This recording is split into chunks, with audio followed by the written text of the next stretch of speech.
Remembrance of Allah. All praises for Allah. We praise Him, we seek His aid, and we ask for His forgiveness. I testify that none has the right to be worshipped except Allah alone, who has no partner. And I bear witness that Rasulullah ﷺ is His messenger. Allah SWT said in the Quran, O you who believe, fear Allah and keep your duty to Him. Quran chapter 59 verse 18.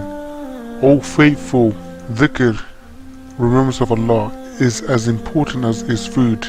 It is a medicine for an illness, and it is the best duty for al-muttaqeen, the pious. Dhikr is great connection between the slave and his Lord. Allah subhanahu wa ta'ala has said in the Quran, O you who believe, remember Allah with much remembrance, and glorify His praises morning and afternoon. Quran chapter 33 verse 42. Ibn Abbas, may Allah have mercy on him, explained that it means that one to remember Allah every time, whether it is a day or at night, and whether on the sea or land, regardless of being public or alone. Allah's Messenger said, Allah has some angels whom roam about in the street in search for people mentioning Allah's name.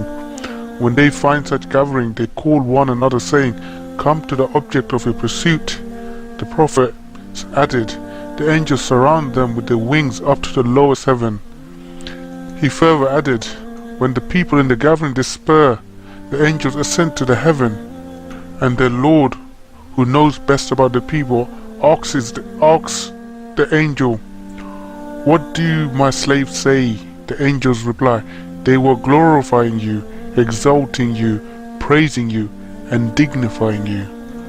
Verily, those who are al-muttaqeen, when an angel goes back and says to Allah subhanahu wa ta'ala that you are glorifying them, how fortunate are you to be mentioned to Allah subhanahu wa ta'ala.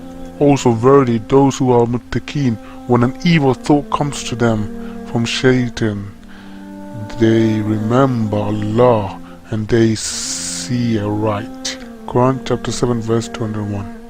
Dhikr has many benefits, and a good Muslim is the one who keeps dhikr, the constant remember of Allah subhanahu wa ta'ala.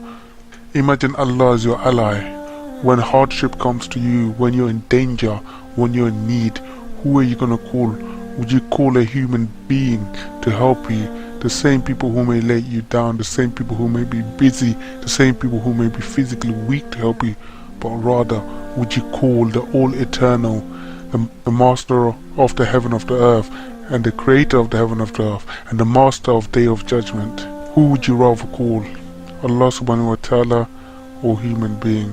Because verily Allah will never let you down. As Allah subhanahu wa ta'ala said, those who go to Him, who remember Him, make stride towards Him, Allah makes the same strides and makes strides towards the believer, i.e. those who seeks Allah's guidance, Allah guides them. We pray to Allah to help us in our dhikr and in our worship, and we have to do our best to obey Allah and those whom we have to obey, such as listening to our parents. But foremost, obviously, we obey Allah subhanahu wa ta'ala. I ask Allah subhanahu wa ta'ala to make us of those who constantly remember Allah subhanahu wa ta'ala in our mind, in our tongue, in our thought. Ameen. Mm-hmm.